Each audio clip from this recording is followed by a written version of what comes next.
I discussed in previous videos my obsession with two main pieces of my photography journey. One is composition, and two is getting it right in camera. The composition piece, I think, is self explanatory. I think composition is probably one of the strongest supporting factors in our photography. I often believe that subject first, because if you have a strong subject, that means you're telling a strong story. And there's a lot of forgiveness that can happen if your composition isn't the strongest, or your lighting or exposure, like these things, as long as the subject is strong. But I think once you know the story you're going to tell, the subject is sound. And I think composition for me is oftentimes that second piece. And why I love the relationship that composition shares in your overall story, or why I love it really, is because it's about removing the opportunity to distract from that story.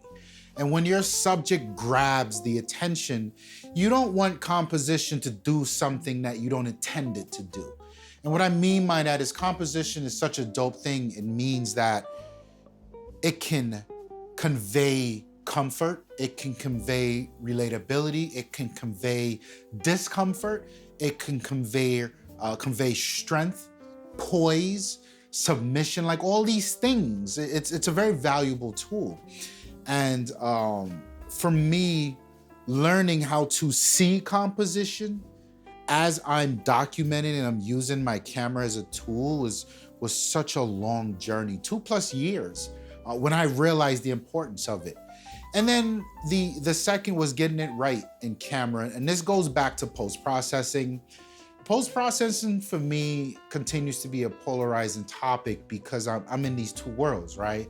Like I'm a creative, I'm an artist, I'm a storyteller, I'm an enthusiast, but then over here I'm a professional. And when it comes to professional photography, there's, make no mistake, there's a certain level of perfectionism that you have to strive for. And yes, if you look in the lifestyle world or portraiture, editorial, like there's a thing about portraying less perfectionism, but don't get it twisted with the fact that it's not there.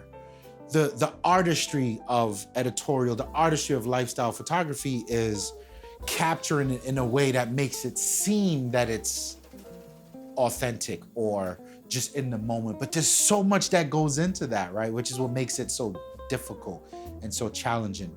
So yeah, it's a polarizing topic for me, post-processing, and when to remove it, when to delve into it. But yeah, these two pieces for me, as I dive headfirst into portraiture and editorial work, I'm starting to have to dial them back a bit.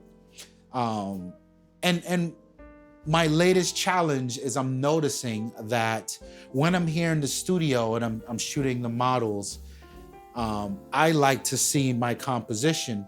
But what I'm finding is, I'd say 85% of the time when I'm editing in post, I find that there are mistakes that I've made with the composition in relation to how the model's posing, or I may see that particular image a different way, and I don't have the space to recompose.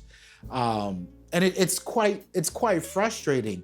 So while I'm here, I've got the camera, I've got the lens racked out to give me that composition that I'm looking for. But then I find that, the elbow was cut off a little bit, and there's no room for me to back up. And it's a challenge to learn this because I come from the other direction, right? Like, no, commit to your crop, commit to your composition, commit and rely on your instincts that the story that you want to tell is this.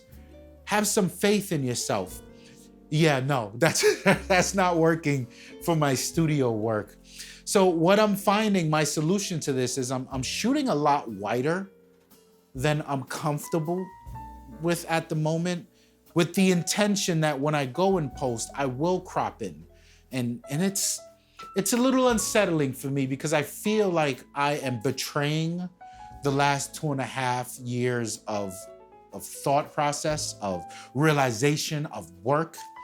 But I'm also coming into this new realization that I'm not betraying anything. This is the workflow I'm after for the final product I want in this particular realm of my photography journey.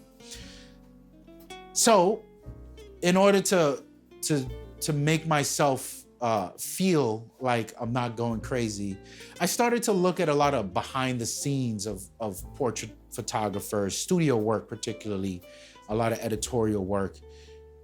And lo and behold, they really don't shoot for that final composition, that final crop. They shoot wide. And then I'm starting to notice this strange thing that's super hot in the field right now.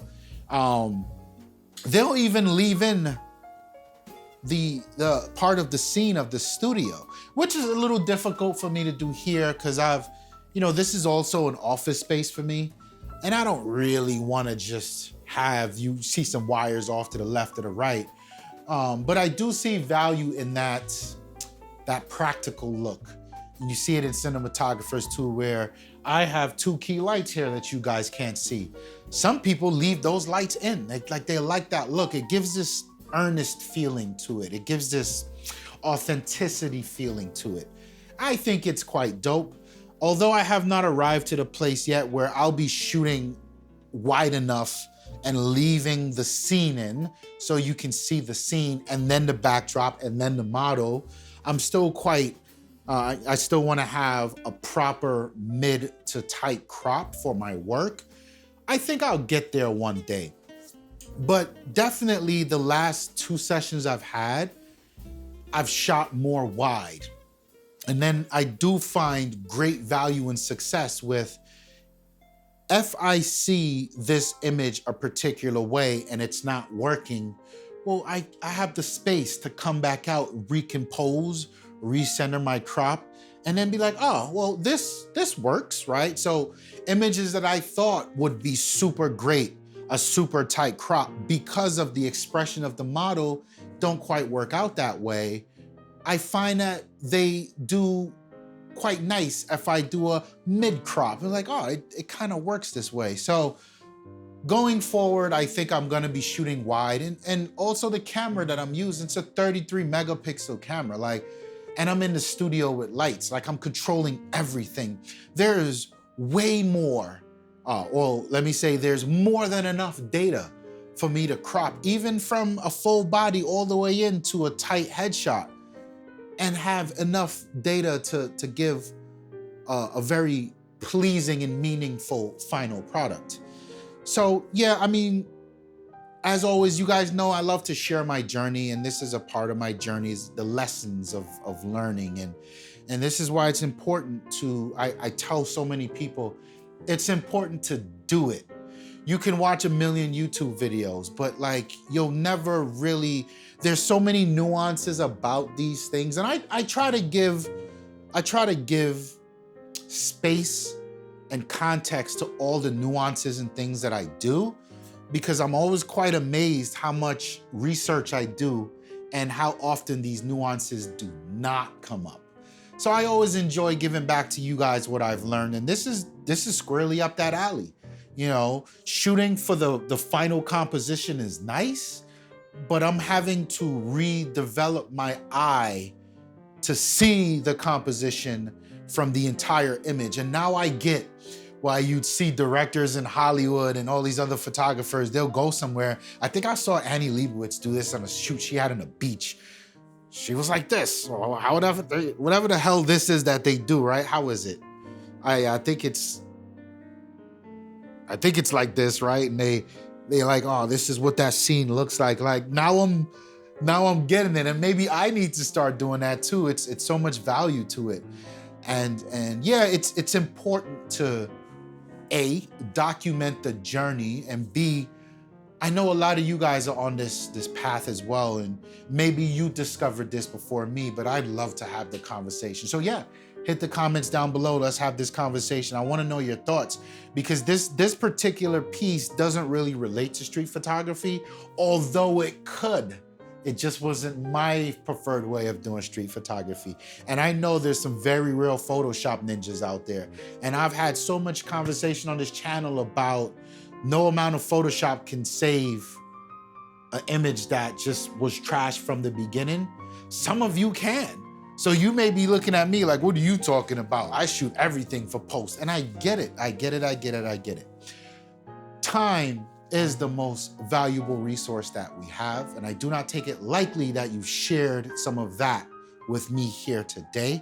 Thank you so much for that.